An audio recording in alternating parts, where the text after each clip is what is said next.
Quella che segue è un'intervista illuminante realizzata da James Henry e Robert Moynihan con l'arcivescovo Carlo Maria Viganò nel settembre 2021, nel pieno della pandemia. In questa intervista, l'arcivescovo esprime con precisione le sue idee e opinioni sulla gestione sanitaria, religiosa e geopolitica del periodo, formulando accuse mirate e fornendo informazioni dettagliate. Si tratta di un'intervista fondamentale per comprendere la visione del mondo dell'arcivescovo e le vere ragioni della sua recente scomunica. Sedetevi e ascoltate attentamente, poiché emergeranno considerazioni interessanti e verità nascoste, utili per aprire gli occhi a chi ancora non vede chiaramente. L'intervista originale è in inglese e potete trovarla nella descrizione. Questa è la traduzione doppiata in italiano, fedele e certificata, affinché possiate comprendere appieno il significato e valutarla in modo onesto e completo. Buona visione! Ciao, sono Robert Moynihan. Sono un giornalista americano e ho seguito il Vaticano per 30 anni, il pontificato di Giovanni Paolo II, il suo confronto con l'Unione Sovietica, la sua battaglia culturale, l'elezione di Papa Benedetto, il suo pontificato e poi l'elezione di Papa Francesco e questi ultimi 8 anni. Ho molti contatti e amici nella Chiesa e tra questi c'era l'arcivescovo Carlo Maria Viganò. L'ho conosciuto molti anni fa, ma negli ultimi 3 anni questo arcivescovo, un arcivescovo italiano che ora ha 80 anni, è diventato forse la figura più controversa nella Chiesa cattolica romana. Per questo motivo ritengo imperativo capire come questo alto funzionario ecclesiastico possa essere diventato un critico così profondo non solo della corruzione nella Chiesa, ma anche della confusione dottrinale dell'intero pontificato di Papa Francesco. E infine, negli ultimi mesi, anche delle evoluzioni secolari. Il virus, i vaccini, il piano globale per una singola comunità globale. Egli è andato oltre il suo tradizionale campo di competenza, diventando una delle voci più convincenti, più controverse e più interessanti nel mondo oggi, per comprendere dove siamo adesso nel 2021, dopo 1 anno e mezzo di virus e dopo molti decenni di modernità che hanno cambiato non solo la Chiesa cattolica, ma anche le chiese protestanti, il giudaismo e l'Islam.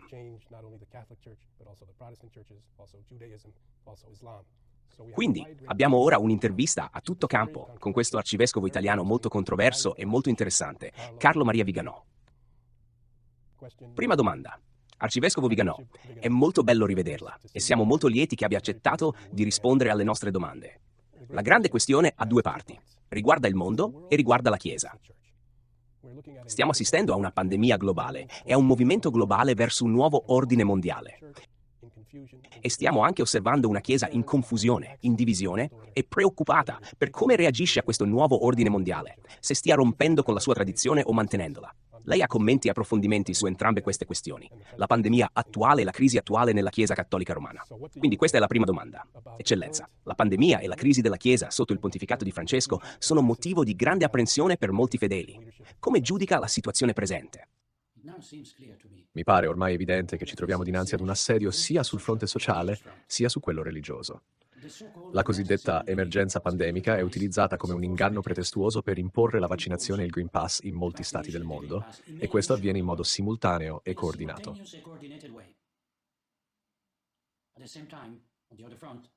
Sull'altro fronte, le autorità ecclesiastiche non solo non condannano minimamente l'abuso di potere da parte dei governanti della cosa pubblica, ma li appoggiano in questo piano sciagurato e giungono a colpevolizzare coloro che non accettano di sottoporsi all'inoculazione di un siero genico sperimentale dagli effetti collaterali sconosciuti e che non dà alcuna immunizzazione al virus.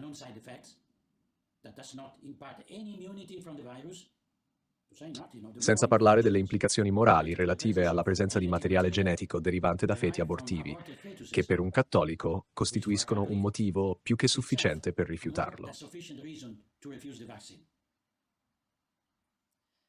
Siamo in guerra. Una guerra non dichiarata apertamente, non combattuta con armi convenzionali, ma pur sempre una guerra in cui ci sono aggressori e aggrediti, carnefici e vittime, tribunali del popolo e prigionieri.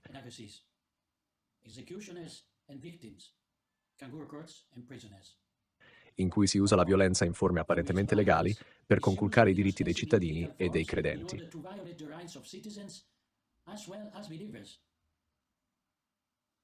Una guerra epocale, che prelude alla fine dei tempi e alla grande apostasia di cui parlano le Sacre Scritture. Arcivescovo ha parlato in termini molto forti di una guerra non dichiarata e di gravi pericoli. Ha sottolineato che vede una sorta di coordinamento tra i globalisti, come possiamo chiamarli, gli architetti di questo nuovo ordine mondiale, e la Chiesa Cattolica con Papa Francesco. Come possiamo spiegare quella che sembra essere una nuova alleanza? L'alleanza non è tra Stato e Chiesa, ma tra Deep State e Deep Church, ossia tra le componenti degenerate dell'uno e dell'altra.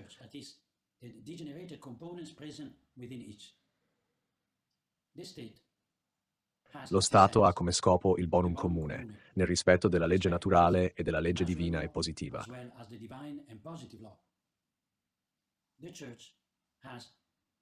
La Chiesa ha come scopo la salus animarum, nel rispetto dell'insegnamento immutabile di Cristo. È palese che dei governanti che espongono la popolazione ad una sperimentazione senza basi scientifiche, anche dinanzi all'evidenza dell'inefficacia del vaccino e dei danni che esso comporta in chi lo ha ricevuto, non perseguono il bene comune.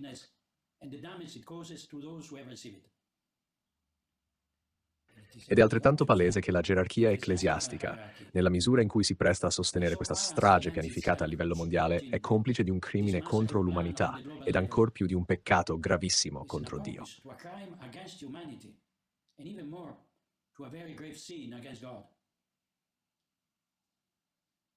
Il Sinedrio bergogliano è palesemente organico al piano del Great Reset. Da un lato, perché persegue scopi che non hanno nulla a che vedere con le finalità della Chiesa cattolica.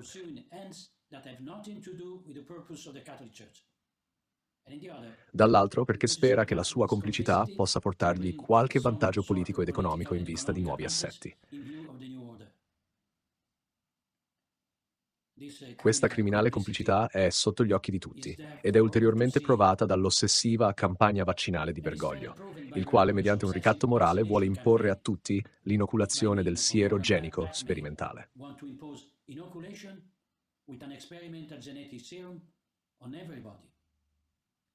Nei giorni scorsi egli si è spinto a coinvolgere come testimonial in questa vergognosa propaganda cardinali e vescovi dal nord al sud del continente americano, fra cui l'arcivescovo di Los Angeles e presidente della USCCB, Monsieur Gomez.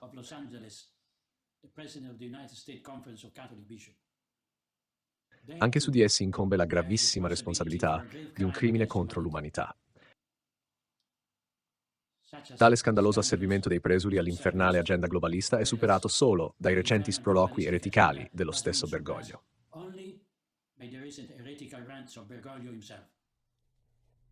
Ci sta dicendo che la Chiesa ha stretto un'alleanza vergognosa con persone i cui obiettivi non sono gli stessi degli obiettivi cristiani tradizionali. Quale prezzo, a suo avviso, sta pagando la Chiesa per aver fatto questa scelta? Perché sta facendo questa scelta? L'asservimento della Santa Sede e di tutti gli organi periferici alla narrazione pandemica è il pretium sanguinis di un tradimento scandaloso, che vede la gerarchia ecclesiastica, salvo eccezioni, completamente organica al piano globalista dell'elite.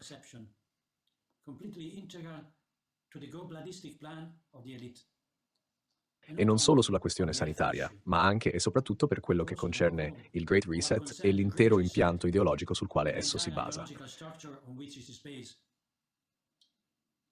Per fare ciò, essa ha dovuto apostatare la dottrina, rinnegare Cristo e disonorare la sua Chiesa.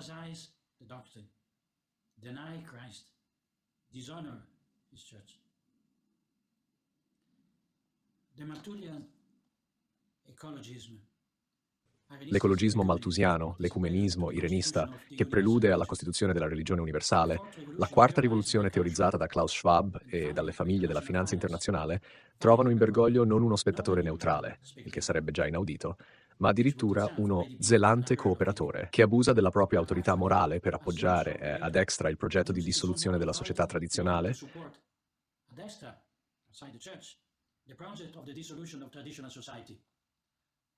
mentre ad intra persegue il progetto di demolizione della Chiesa, per sostituirla con una organizzazione filantropica di ispirazione massonica.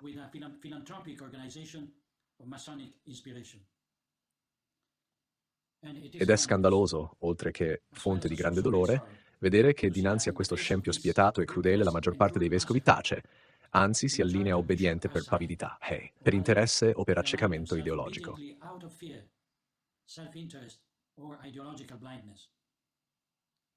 D'altra parte, la gerarchia odierna proviene dalla scuola conciliare ed è stata formata e scelta in vista di questa evoluzione.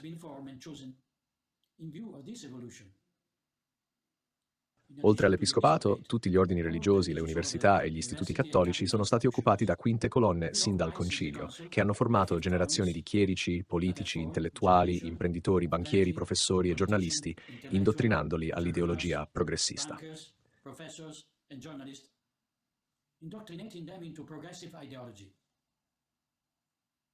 E come la sinistra ha fatto in ambito politico e culturale, così i innovatori hanno ostracizzato qualsiasi voce di dissenso, allontanato i non allineati, espulso i refrattari.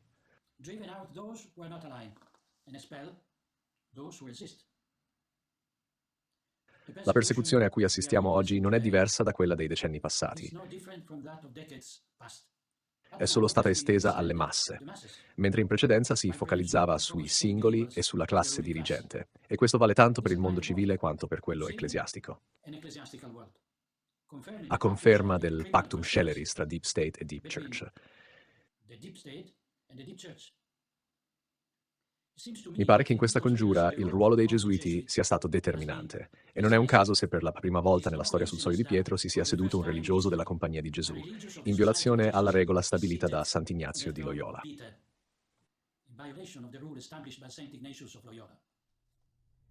Domanda numero 4. Secondo lei, come si inserisce il recente decreto papale Traditionis Custodes nel contesto di ciò che sta accadendo a livello globale? In altre parole, Papa Francesco il 16 luglio ha emesso un decreto sorprendente e inaspettato, cancellando la liturgia millenaria della Chiesa, dicendo che ora dobbiamo avere una sola liturgia, quella che è stata scritta e introdotta negli anni 60.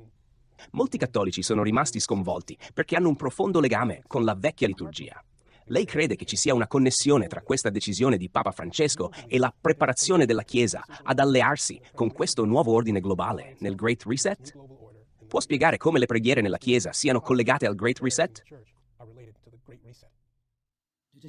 La decisione di abolire la liturgia tradizionale, che nel 2007 era stata restituita alla Chiesa da Benedetto XVI, non è un fatto isolato e va contestualizzata in un'ottica più ampia. Bergoglio agisce su due fronti. Uno ideologico, con il quale vuole impedire qualsiasi espressione di dissenso rispetto al fallimento del nuovo corso conciliare. Uno di natura spirituale, volto ad impedire la propagazione del bene oggettivo del santo sacrificio della messa, per favorire chi in quella messa vede un terribile ostacolo all'instaurazione del nuovo ordine Novus Ordo Saeculorum, ossia del regno dell'Anticristo.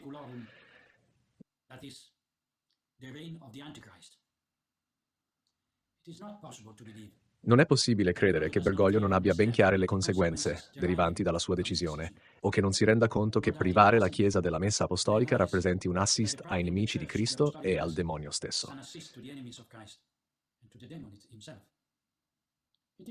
È come se, in piena battaglia, il comandante di uno schieramento ordinasse ai suoi soldati di combattere contro i carri armati usando le fionde, deponendo le armi più efficaci che permetterebbero la vittoria sull'avversario. Sono convinto che i fedeli, numerosi sacerdoti e alcuni vescovi, inizino a comprendere che la questione della messa tradizionale non si esaurisce in una semplice differenza di opinioni in materia liturgica. E per questo si chiedono come sia possibile che Bergoglio dimostri tanto accanimento per un rito sacrosanto e millenario, se non vedendo in esso una minaccia alla realizzazione del piano mondialista che egli sostiene.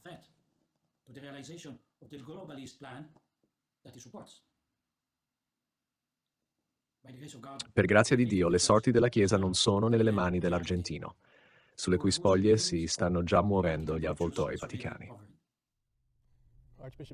Ci sta dicendo che la decisione di cambiare la liturgia e di abolire la vecchia liturgia ha qualcosa a che fare con questa crisi generale e il nuovo ordine mondiale. Quale dovrebbe essere la reazione delle persone nella Chiesa a ciò che sta accadendo, dato che la Chiesa sembra sempre più adeguarsi a un piano organizzato da persone esterne alla Chiesa? Noi ci troviamo intrappolati in un impasse, in un vicolo cieco, dal quale non possiamo uscire finché non lo riconosciamo per quello che è. Se pensiamo che la crisi presente possa trovare soluzione rivolgendoci all'autorità civile o religiosa come se ci trovassimo in condizioni di relativa normalità, continuiamo a non comprendere che la responsabilità di questa crisi sta proprio nel tradimento di coloro che rivestono l'autorità. Non possiamo chiedere giustizia per un torto subito, se il giudice che deve condannare chi lede i nostri diritti è suo complice. Non possiamo ricorrere ai politici per far revocare la violazione delle libertà fondamentali, se sono proprio loro a votare nei parlamenti queste violazioni perché obbediscono a chi li paga o li ricatta. E non possiamo chiedere ai vescovi e tantomeno alla Santa Sede di tutelare i diritti dei fedeli, quando vescovi e Vaticano considerano la nostra richiesta una minaccia per il potere che detengono e per l'ideologia fallimentare che difendono. Lei ha parlato di una sensazione di essere a un punto morto, un vicolo cieco sia nella Chiesa che nel mondo. Ha descritto una sorta di alleanza tra la Deep Church e il Deep State, che ritiene non sia in linea con l'insegnamento cristiano tradizionale né con il tradizionale desiderio di libertà dei popoli liberi dell'Occidente democratico.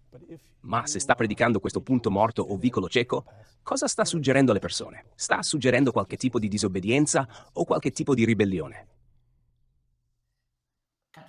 Il cattolico è naturalmente orientato all'ordine, al rispetto dell'autorità e della gerarchia, perché quest'ordine e questa autorità emanano dalla sapienza di Dio e sono necessari per il governo tanto della cosa pubblica quanto della Chiesa. Ma proprio perché l'autorità degli uomini viene da Dio, il cattolico, come ogni cittadino in genere, non può accettare che essa sia usurpata da chi si prefigge scopi opposti a quelli per i quali essa è costituita.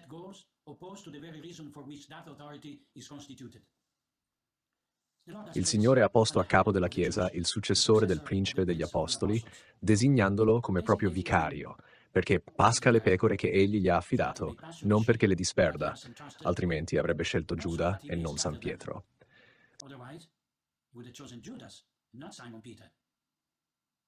Similmente, l'autorità dei governanti temporali trova la propria legittimazione nel buon governo, non nel rendere i cittadini schiavi, nel costringerli a compiere il male, nell'impedire loro di perseguire il fine prossimo che è la vita onesta e il fine ultimo che è la salvezza eterna. Se l'autorità viene meno ai propri doveri ed anzi li tradisce e sovverte, non è più legittimata a esigere l'obbedienza dei sudditi. L'obbedienza, che è virtù legata alla giustizia, non consiste in una sottomissione acritica al potere, perché così facendo degenera in servilismo e in complicità con chi compie il male. Nessuno può imporre l'obbedienza a ordini intrinsecamente malvagi, né di riconoscere autorità a chi ne abusa per assecondare il male. Così chi resiste a un ordine illegittimo disobbedisce apparentemente a chi lo imparte, ma obbedisce a Dio, la cui potestà è però esercitata dall'autorità vicaria contro il suo fine, ossia contro Dio stesso.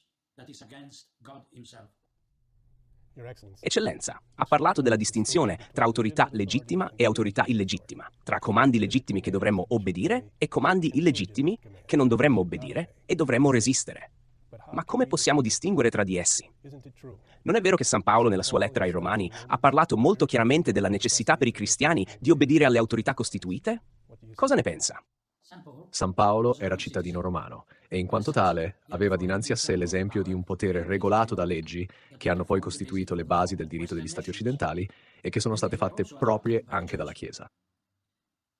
L'autorità che ci governa oggi, invece, ha cancellato millenni di civiltà greco-romana e cristiana, riportandoci alla barbarie degli Assiri, all'assenza di leggi e di principi assoluti ai quali sia tenuta a conformarsi anche l'autorità stessa.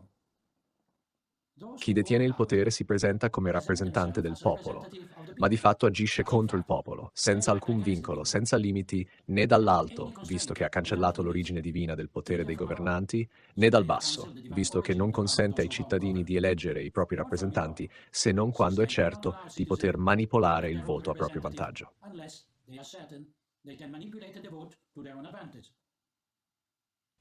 Ci tengo a sottolineare questo imbarbarimento del diritto, che a mio avviso è la causa della crisi dell'autorità, della sua perversione e della sua sfrontata arroganza.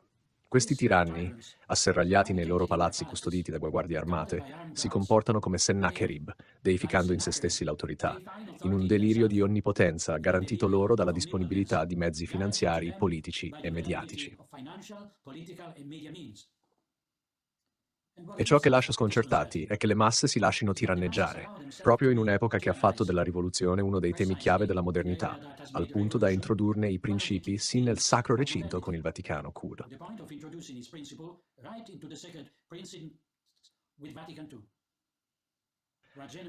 Ad uno sguardo genuinamente cattolico, tuttavia, il caos si manifesta sia nella ribellione all'autorità buona, sia nell'obbedienza servile all'autorità malvagia, in una sovversione che abbiamo oggi sotto gli occhi e che ci lascia increduli nella sua anacronistica arroganza.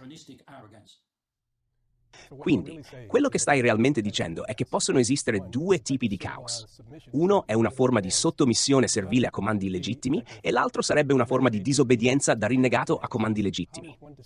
Come si può distinguere tra queste due cose? E una volta fatta la distinzione, cosa possiamo fare per resistere agli abusi? Nell'ambito civile occorre rifiutare qualsiasi cooperazione con la narrazione pandemica attuale e con l'emergenza climatica che a breve le verrà sostituita. Disattendere norme illegittime o che espongono i cittadini a rischi concreti per la propria salute è moralmente lecito e in talune circostanze doveroso. In nessun modo si può mettere a repentaglio la vita e la salute propria e dei propri figli, nemmeno dinanzi alla minaccia di ritorsioni, poiché in quel caso la nostra connivenza ci renderebbe colpevoli dinanzi a Dio e meritevoli dei suoi castighi. In nessun modo si può accettare la somministrazione di sieri genici sperimentali, per confezionare i quali siano stati uccisi dei bambini al 3° mese di gravidanza. Il loro sangue ricadrebbe su chi li riceve, oltre che su chi li produce e chi li impone. In nessun caso si deve tollerare che una pseudopandemia, le cui vittime sono inferiori per numero alle vittime dei presunti vaccini, diventi un alibi per imporre controlli e limitazioni delle libertà naturali e dei diritti civili. E se i media asserviti al potere e complici di questa congiura censurano ogni voce dissenziente, questo dovrebbe persuaderci che la società distopica descritta da Orwell si sta oggi realizzando seguendo un copione preciso, sotto un'unica regia. Lo denunciai nel mio appello dello scorso anno, a rileggere il quale nessuno oggi può accusarmi di aver lanciato ingiustificati allarmi. Non dimentichiamo che sin dal 2010 la Fondazione Rockefeller ha prefigurato 4 scenari per questi anni, uno dei quali era il lockstep pandemico. Per tutti questi scenari sono state studiate le roadmap ed è inquietante vedere come quella relativa alla pandemia si sia sostanzialmente svolta come previsto. Le migliaia di incendi appiccati in tutto il mondo in questi giorni stanno fornendo ai media mainstream il pretesto per gridare all'emergenza climatica, in nome della quale ci stanno già avvisando che dovremo prepararci a nuovi lockdown e a nuove forme di limitazione delle nostre libertà e dei nostri diritti. Ma poi ci sarà l'attacco informatico globale o la crisi economica, già studiati e pianificati e di cui vediamo le prime avvisaglie. Tutte strategie che hanno come obiettivo l'attacco al singolo isolato e colpito nella sua emotività, nei suoi ritmi quotidiani, nel suo lavoro, e alla massa in modo indifferenziato e anonimo.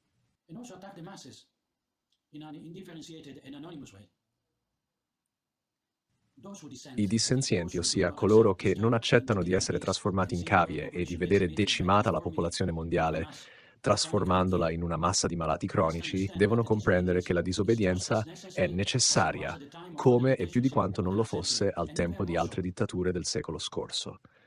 Sconcerta che, dopo aver costruito sull'antinazismo la retorica del dopoguerra, nessuno veda riproporsi in forma più spietata quelle stesse discriminazioni che resero possibili i campi di concentramento. C'è da chiedersi se i regimi totalitari del Novecento non abbiano costituito un esperimento propedeutico a quanto accade oggi, a iniziare dallo Stato di Israele. Eccellenza, ancora una volta sta parlando in termini molto drammatici di persone usate come cavie, di esseri umani che diventano cronicamente malati a causa delle misure sanitarie adottate, e ci sta chiedendo di resistere a quello che lei chiama un nuovo tipo di totalitarismo. Ma come possiamo davvero arrivare a una conclusione unitaria sulla minaccia che affrontiamo, con tanta incapacità di comprendere i veri fatti e di sapere veramente qual è la nostra posizione? Cosa suggerisce?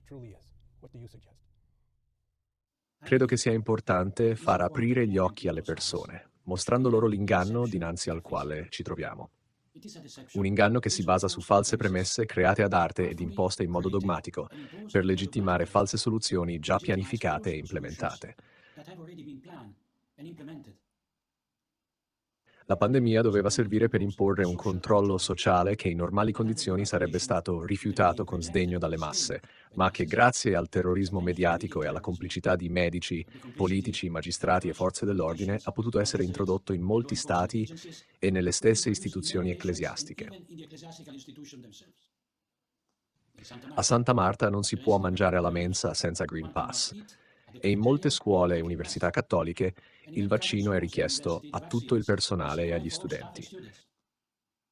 A breve ci chiederanno il passaporto vaccinale per viaggiare, per entrare negli uffici pubblici, per votare e per entrare in chiesa. Voglio essere molto chiaro su questo punto. Senza comprendere la dimensione del problema, senza riconoscerne gli autori e discernerne gli scopi, non potremo mai uscirne.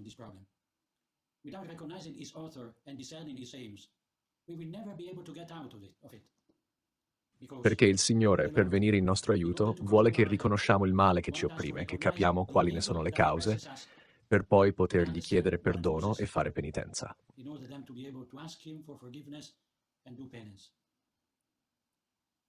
E la causa di questo inferno in terra è l'aver abbandonato Dio, l'averlo rinnegato nella sua signoria temporale e spirituale, l'avergli usurpato la corona per darla al nemico. Quando comprenderemo che la società presente nel suo delirio di poter calpestare la croce di Cristo si è resa schiava di Satana, solo allora potremo invocare la misericordia di Dio e implorare il suo intervento.